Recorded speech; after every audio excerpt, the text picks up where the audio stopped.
All right, y'all. Welcome to the Backwoods Life Podcast. I'm Michael, episode 128. I've established that I have learned how to count now. So I'm keeping up with these numbers. I'm doing really good. And I got a cheat sheet over here. So, I'm a product of the Georgia public school system and then a little bit of higher education in Georgia. So don't hold the bar too high. But I've got my good buddy on here. We've known each other for many, many years now. We've hunted together. We've laughed together. We've gone to concerts together. We've worked out together, actually, because my man owns a gym. So Mr. Earl Williams, what's up, buddy? Not much. Just trying to keep my head above water, trying to get stuff done to pave way so we can actually get out and do a little deer hunting this year. I heard that, brother. And I'm looking forward to two things. I'm looking forward to deer season and cooler weather because we are dying down here. It is so hot. We've been pretty fortunate. I think we've had 1 week so far this summer that it felt like Georgia. It was in the 90s, heat Mhm. index into the hundreds, but for the most part, it's been in the low 80s. Mm. So, and probably the wettest summer I can see forever, which I'm absolutely loving. And the deer are loving it. Yeah, no doubt, man. That's awesome. Look forward to what you usually send me a few trail cam pictures and say, okay, what do you think about this one? But you're making that recovery. Well, first off, my buddy Earl here, like we've known each other before he even started the mod bug world, modern buggy RV, like some of the coolest camper units and much more. I mean, it's evolved that business on your side, dude. You've taken it from, hey, this is a little idea. Let's make these, little pull behind campers that you can be off the grid, solar powered, pull behind your side by side, go up to a mountaintop with them. And dude, it's evolved into like a whole nother world now of stuff. Like you're just on the cover of I forgot what it was called. You sent me the picture, and I actually saw the post. What was the magazine? Because you were flexing and everything for everybody. I appreciate that. It wasn't. It was actually RV business. There you It's funny go. you say that because I have for the last week have been sent pictures from friends. Oh, congratulations! It's awesome as well. I have not seen a live copy. So actually, the editor of RV Business brought me 10 over the day. And I went, wow, they do exist. I thought they were just making it up. That's awesome. But man, I know. I mean, I've known you for a minute, and we run in a small circle of buddies together. But man, you're a hardworking dude. Like you're a hustler. You don't let grass grow. And you're a humble dude, man. You don't brag about it. You just go out there and do your thing. And I think it's awesome, man. You built that whole business right there in your backyard. Yeah, it's what started out as a hobby. For me, I was bored. I'd sold a business, so I'm like, okay, I'm just gonna hang out with mama. And after a month of us looking at each other every morning, going, what am I gonna do? I don't know. What do you want to do? Let's go to breakfast. It was like, all right, I'm gonna go do something. So my retirement lasted all of about 3 weeks, 3.5 weeks maybe. Hmm. And I'm like, let's start this little thing. Be cool to do off grid. Let's don't go crazy. Let's build a couple hundred units a year. And that's how it evolved. We had 15, 20 employees, and we just did the math yesterday. I think we're at over 200 employees and are pacing to do over 5,000 units this year we're going to build. So, yeah, it's quite different from where it started 4 years ago. So that was fun retirement. So now you're unretired officially, working all the time again. So how are we gonna retire again, buddy? I don't know. My wife, and I've been told I'm the worst retiree on the planet. I don't do well. Because in that same time, I had no restaurants, and now we're opening our fourth restaurant as well. So yeah, it's not, I'm not very good at retiring. Well, that's all right, man. Keeps you busy. I would say it keeps you young, but I don't think anything does that anymore. Like we just No. can't outrun that clock. But I think that's awesome, man. Like I said, I've been a fan of your businesses ever since I went up there and we visited with you, and we've been working together. But I just think that you the mod bug world is just it's insane. I mean, like y'all are all the time sharing social media posts, and like there's people out there just showing these things. I mean, we've got one, we love it, and I literally like our guys when we have somebody over at the camp, they fight to stay in that instead of staying in our house over there.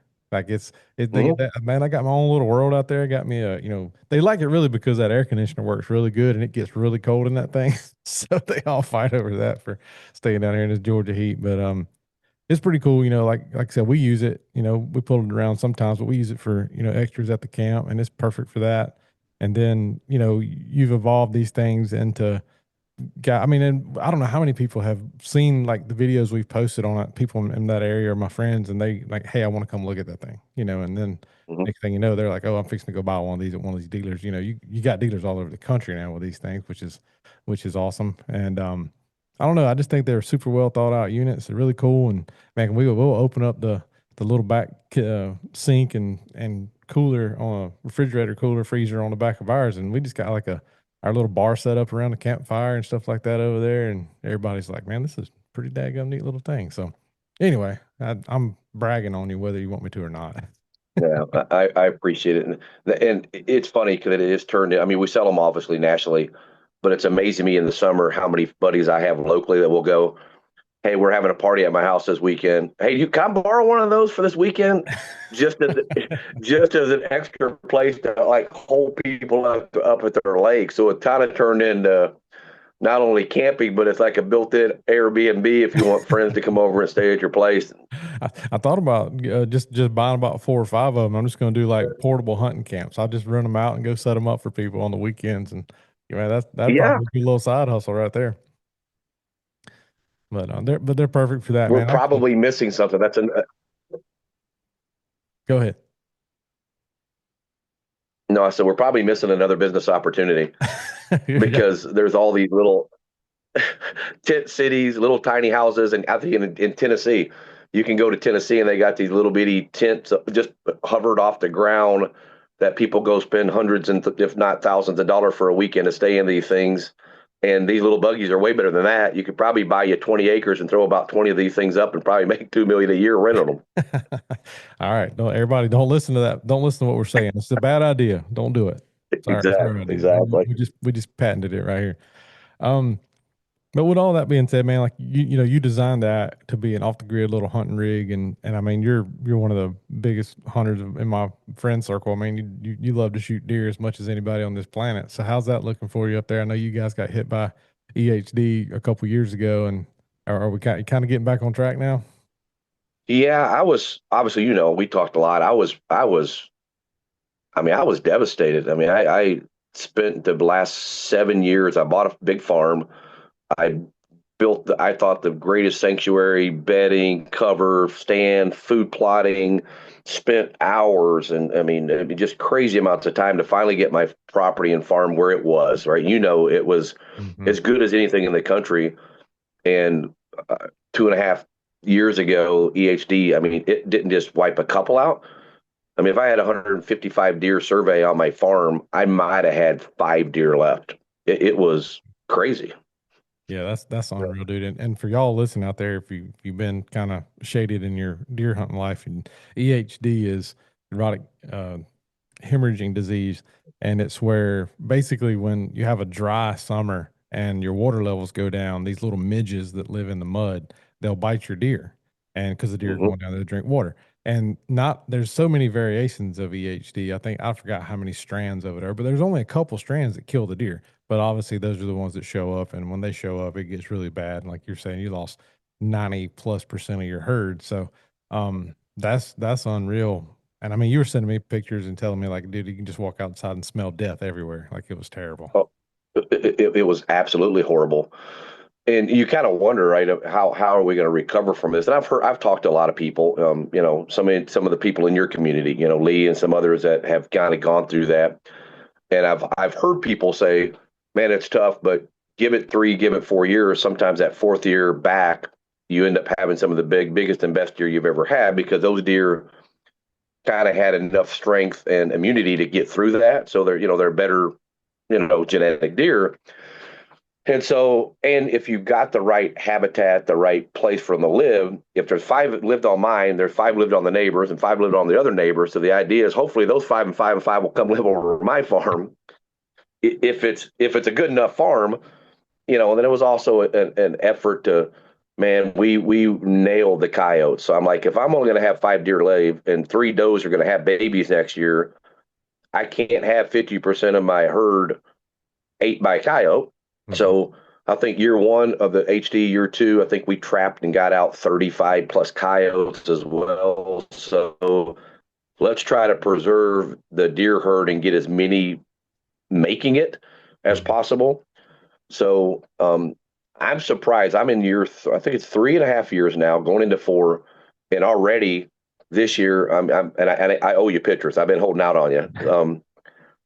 I've got three shooters, and I thought I won't have a shooter. I won't see another shooter for 4 or 5 years on my farm. And year into three, little over 3 years since EHD, I've already got three good shooters, and probably another 8, 10 up and coming bucks already back on the farm here in Michigan. Not obviously. Missouri's a whole different story. I've got some mega monsters down there, but I am super excited to see Michigan herd back. Yeah, I mean, I know we came up there and hunted, a couple 3 years ago now, the year before the EHD hit, and man, I'm telling you right now, I mean, I know you put in a ton of work. Like that's probably your therapy from all your businesses is your tractor therapy. I know you Mhm. get on that thing, and man, you got some of the most best looking food plots I've ever been around. You got awesome blind setups on all these fields and food plots, and then your wood setups. Like it's one of my favorite places I've ever been. I mean, I've told you that before. Like it's just insane. It's like the deer whitetail holy grail. I mean, dude, it was Yeah. so much fun to get up there and hunt. And I'm looking forward. I mean, not invite myself back, but I'm looking forward to see it again when it's back. You know what I mean? Like trying to. Well, I was so disappointed because that year we got hit. You were supposed to come up that year and hunt, and we're going to film. Brantley Gilbert was bringing his son up. He was going to come see if we can get him his first deer that year. I mean, and all the way into September. I mean, I had a 191-inch, 14 point run around the farm, and I'm like, man, we're going to kill it this year. And I remember calling you in October, going, probably should cancel your trip up here. And Brantley, probably we might want to go to Missouri because it's like I got no deer. It was crazy. And since you brought up Brantley, like so that's actually where you and I met the first time we were in camp together, not on purpose. Mhm. We just showed up when me and Brantley showed up, and you and Mickey, right? Wasn't Mickey up there? Yep, yep. Yeah, we were all hunting Hmm. together, and we just met each other and hung out, and like, hey man, we're all cut from the same cloth. We all got to be buddies. And then when Brantley had his farm in Alabama, you were like I think you were the first one to hunt the farm. Yeah, You and Luke actually were the first ones to yep. come in and hunt Brantley's farm, and I will never forget the yellow jacket story when we were tracking that deer you shot. Oh, We if I start thinking about that. What was it? What was the little dude's name that made us a farm for him? Cody. Yeah. Cody? Yeah. No, the other guy, Oh, Eugene. Eugene. Yeah, Eugene. Yeah, he looked at us and says, "Y'all better go." Yeah, so the quick version of the story is we're sitting in this blind. It's Earl, me and Earl and Brantley are all sitting together, and you've been around Brantley as much as anybody just about, and hunted with Brantley as much as I have, and like there's never a dull moment in the deer stand with Brantley. Like he's always coming up with something, some ideas or something.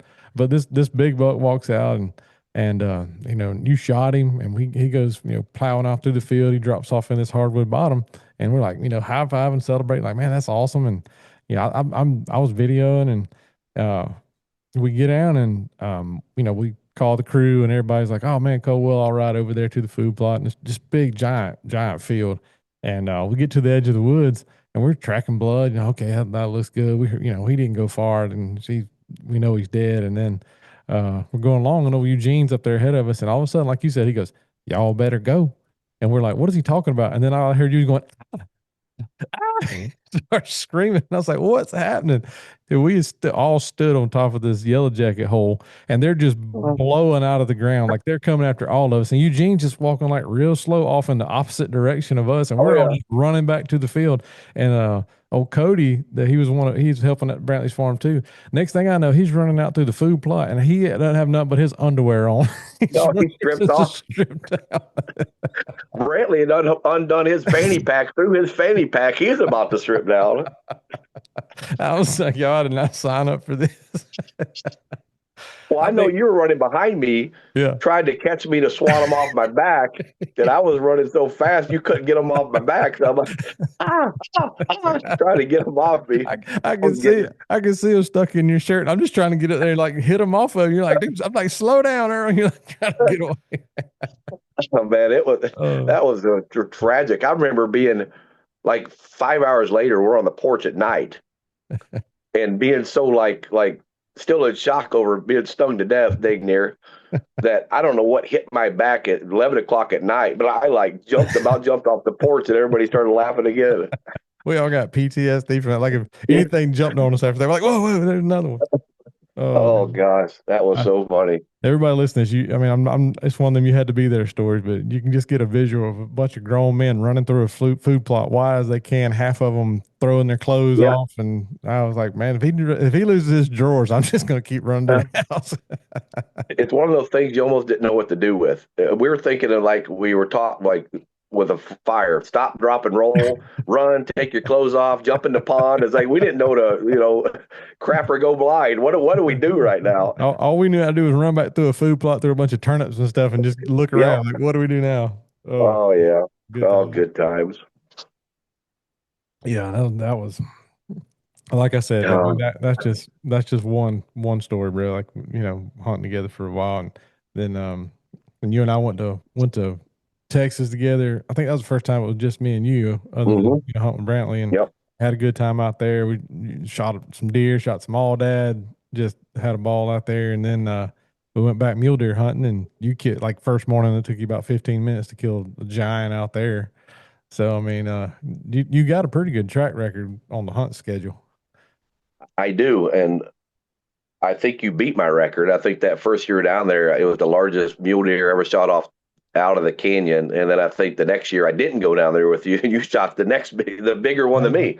I don't know if it was the next couple of years, and I shot a big one out there, and but Yeah, since I shot that one, dude, like it's almost like all the big deer must have got the word that hey, there's some killers yeah, showing up at this place, and yeah.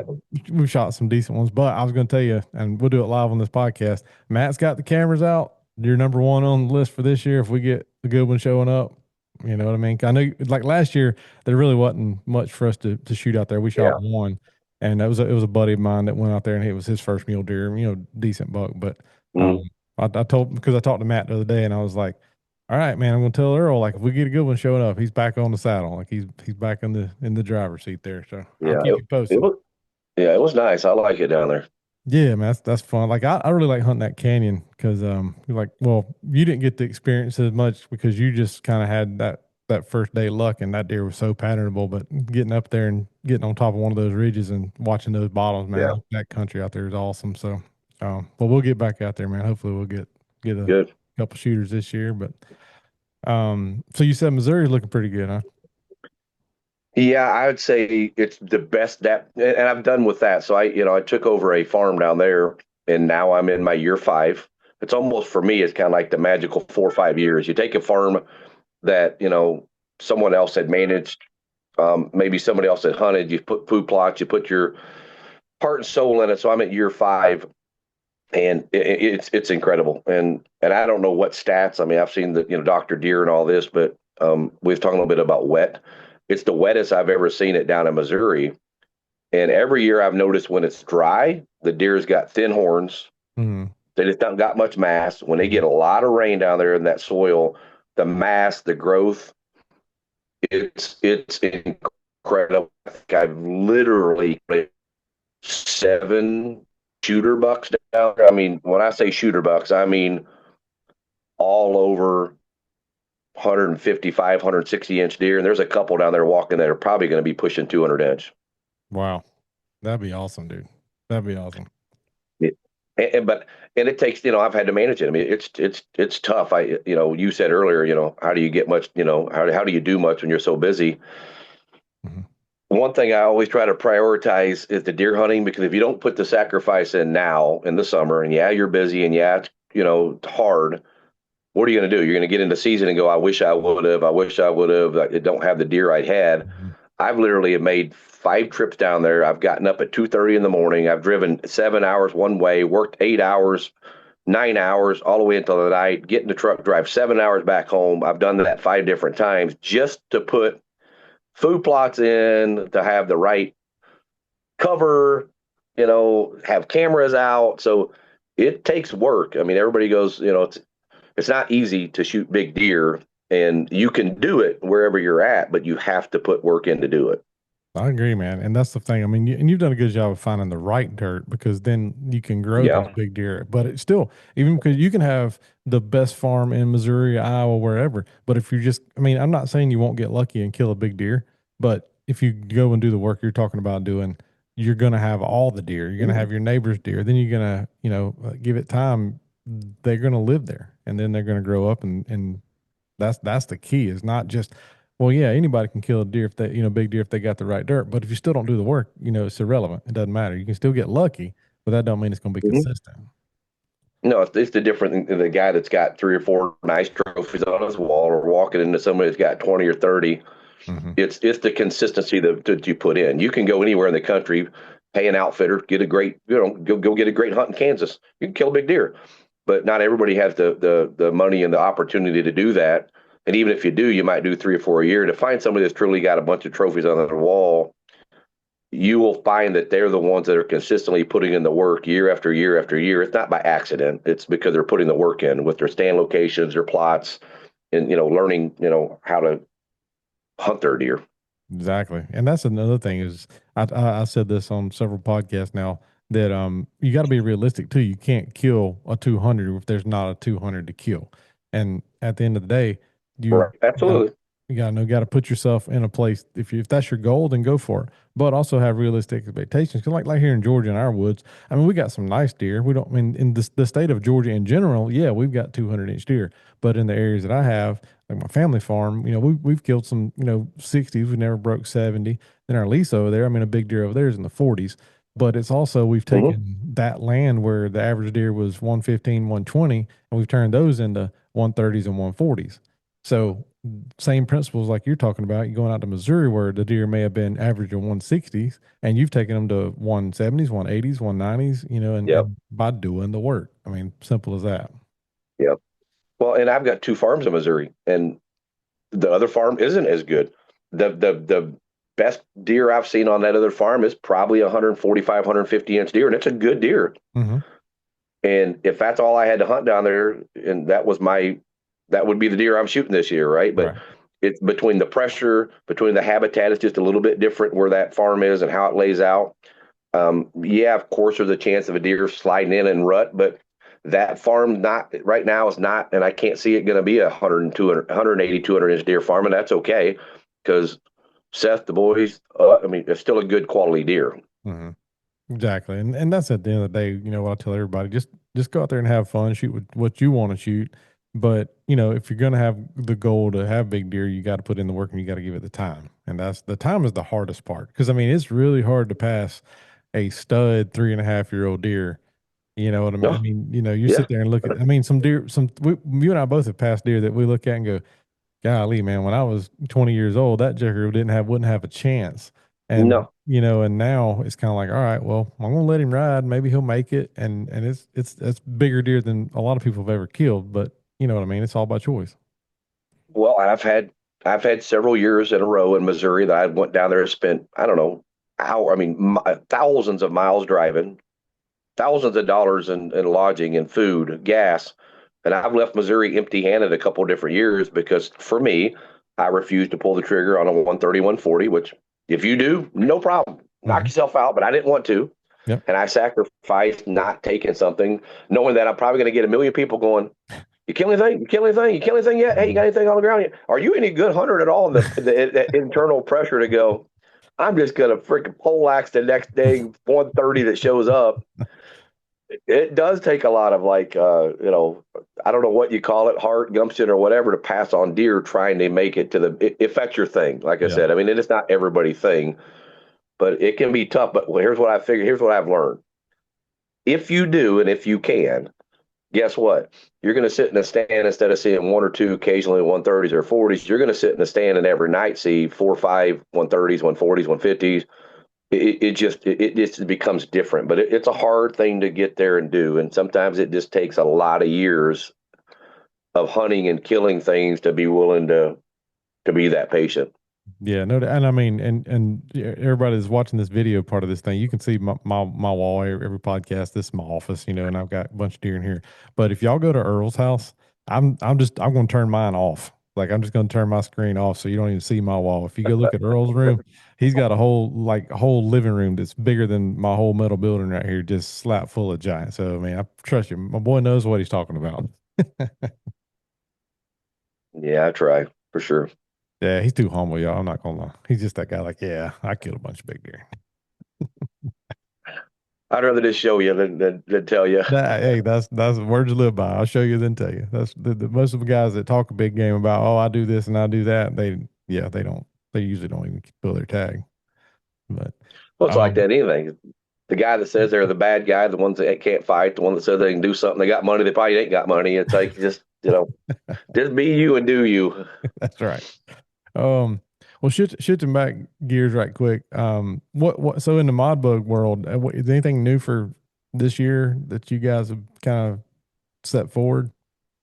Yeah, we've kind of moved on up into some of the more bigger traditional trailers. We started in. We're not abandoning the space.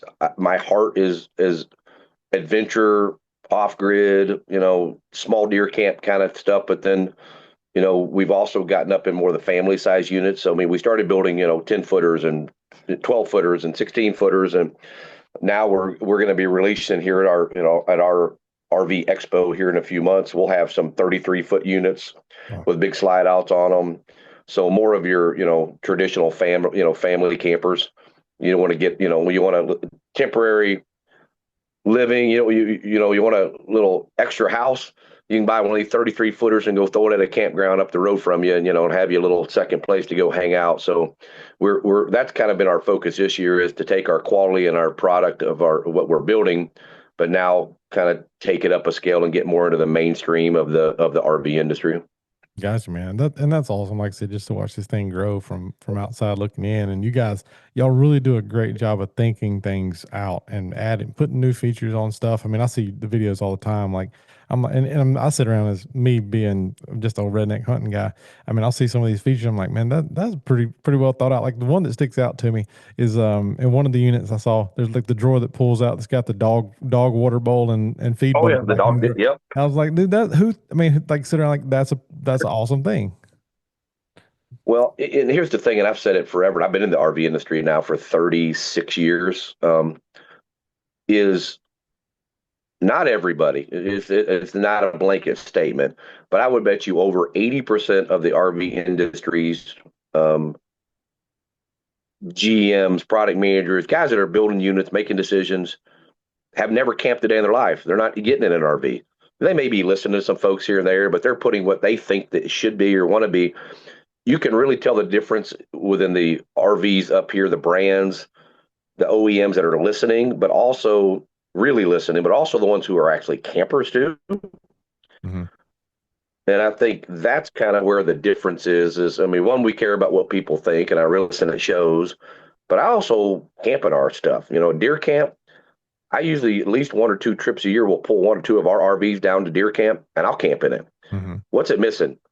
Well, Yeah. they should have this, or I got a CPAP. I don't have a plug here. Where am I going to plug this? Where am I going to put my towel? I need my extra hunting gear. Where am I going to put my, so I Mhm. come back and go, Dad gummit, we missed it. We need to add this and this and this. So, but you only get that if you're actually in them Mhm. camping as well. And I even do that with our folks here, our plant managers, some of our quality people. They'll say, man, anyway, Earl, I could borrow a camper to camp this weekend. I'm like, absolutely, take one. But the only condition is when you come back, you need to write 5, 10 things down of what you think could be better, what don't you like about it, and so I think that has a big impact on the kind of products and how we're producing them. Yeah, I agree, man. Like that, R&D, if you want to call it that, but like having it, knowing the people that are making these things and the guy running the show, like they're first hands on, not just, yeah, y'all just get it done and get it out the door. That speaks volumes, and that's why you guys are gonna just keep growing and dominating this space. I mean, that's just what you do, man. And Yeah. especially being a hunter on top of that, because you're looking at it from a standpoint of like, okay, if I'm dragging this thing, you know, pulling it up a mountain and I'm going to elk hunt for a week and it took me 10 years to draw this tag, like, one, I want to have all my stuff. And then you got a guy, you can sit there and you out there and camp and be comfortable. And like it, and having, and we've said this before in the past on some of our videos, is if you've got an awesome place to be and to be comfortable, you're going to hunt better. You're going to be more Mhm. successful. You're gonna be refreshed because you can sleep better. You're not. I mean, don't get me wrong. We've roughed it. I mean, you and I both. We've been in some rough Oh camps yeah, and slept on some bad stuff. But you got a little place right here. It's kind of like going back to our buddy Brantley. Like he drives a gigantic tour bus around, and it's got more accolades than my house probably. But at the yeah. end of the day, he's on the road so many days a year. He might as well have an extension of his house there. So this is the same thing. Oh You yeah. got kind of extension of Mhm. your space. Yep. Probably, if anything, when I in my designing of these units, I probably lean a little bit toward the deer camping side of things, and sometimes I got to go, okay, that's probably not applicable to everybody. We don't need too much, all this gun storage and all these places to put a bow. I don't have to, so I kind of got to pull it back a little bit, but for sure the aspect of storage, and that's one of the common themes in all of our units is I want it to be the lightest unit in its class, so you can pull it with anything, Mhm. but it's also how can it have the most storage of anything in its class as well, because storage is king, and you can't make sure you get enough stuff in these units. Yeah, no doubt. And especially from a hunt, when, not specializing on hunting, but the good thing about having storage is, when we go hunting, yeah, you can load your truck down with stuff. But I mean, if you're going to go camp, you're going to be off the grid for a week, you got to bring a lot more than just, okay, I got a couple sandwiches and a bottle of water. I mean, I got to bring a week's worth of stuff and have spots to put it. And then if you drop that thing from your truck and say you get on a side by side and got to go further, then you have to scale it down and get everything, kind of laid in there. Well, and there's the one other little element that you and I both have learned. We're smart hunters. Is that when you get a little older, and if you're married, if you're lucky enough to get your wife in the outdoors into hunting, that doesn't hurt either. Taking a camper that's nice and comfortable, off the ground, has a few more extra amenities. That definitely doesn't hurt either. Yeah, those bougie points do not hurt to have if you want to get the other half out there with you. And speaking of other half, now you, No, not at all. your wife is a stone cold killer. Like she is not scared to shoot a big deer. No, I think the first year you came up at my farm to Mhm. film, I'm trying to put you and Kevin in a good spot. I want you to kill a deer. Shauna went out back. Okay, well, I got her taken care of. We all come back to camp, and we're like, she has killed a giant. Instead of us filming you find something or filming me find something, we're out chasing and trying to find my wife's deer. And that deer was like what, like 150, 160 or something like that. Oh yeah, massive, Oh, heavy. Yeah, she's got where now. It used to be if I was in, she'd go hunting with me. Let's go hunting hunt. Okay, cool. But now if I'm out of town, I can't get home. She might say to me, I'm planning to head out about 3 o'clock. I'm like, well, I'm still at work. Give me a minute. I'll be home. She'll like, well, if you're not here at 3, I'm gone because I'm not gonna be late to the deer stash. You'll leave me. yeah, that's that. Trust me. That my wife's the same way. She'll be like, well, are you what time you want to leave? Well, I was going to leave about 4:30. Well, I'm going to leave about 4. I just want to go ahead and get Uh-huh. out there. Yeah, okay, well, we'll do it. So, but Oh, it, she don't miss a thing. She'll be like, well, didn't you say on the trail cam that deer you saw that deer at like 4:17 or whatever? I'm like, well, yeah. Well, I need to be out there before that. Plenty of time for that gear stuff. I'm like, well, how do you know? I mean, she is thinking I want to kill an animal, yeah. and I'm not going to get in the way of that. Yeah, but like I said, that deer she killed when we were up there, dude. I wouldn't trade that for nothing. That was awesome to just be a Yeah. part of that. You know what I mean? You and I, and I mean, I know she's killed a lot of big deer now too. But I mean, we've had our fun and had our share, and we're gonna keep doing our thing. But now getting them and you got the grandkids coming along, and I know your boys, you're super excited when anybody up there kills a big deer. Yeah, I mean, well, I remember us going back there with her, and I remember her seeing laying eyes on that deer. She immediately started bawling, just shaking. Oh my God, we find it. I mean, that you can't replace that. Man, that's why we hunt. It's That's right. to see that excitement. How and that's pretty neat. And this past year, it was the first year ever. So Paisley was still 2. She turned February 3 in February, so she's a little over 2.5. She wanted to go with Papa this November. So good and bad, you know, haven't been seeing much. Okay, sure. The first night I take her with me, of course, we actually see a shooter we haven't saw all year. Papa, look, rattling, banging, bang, bang, bang, clay in the deer stand. And I'm like, that deer went and started heading to the other end of the field, but it was still a freaking blast to have her up there with me. I dressed her in some oversized camo, had to roll it up in a knot so it wouldn't be a nightgown on her, and it was fun. That's awesome, man. That's what it's all about, and I can't wait till she gets her first one. I mean, you're gonna be the one that's gonna be losing your mind. Oh, I'll be crying so bad I won't even be able to talk. I promise you. Probably shaking too, because I remember how it was when shot his first deer. But I'll tell you, everything is just so much different with grandkids. Everything's like amplified by 10. Mhm. I will promise you, I will probably absolutely lose it when she gets a deer in front of her. That's awesome. That's awesome. Well, buddy, I know you're a busy man. I've taken up about an hour of your time today. And you probably lost money talking to me, so I don't want to tie you up much Yeah, longer. sorry. Well, I appreciate it, I brother. appreciate it. Yeah, what just give everybody the rundown how they can find out more about my book. So modernbuggyrv.com, keeping it pretty simple. We've got a Facebook page and Instagram page. And then we also have throughout the United States and Canada, I think we have right now around 300 dealer stores.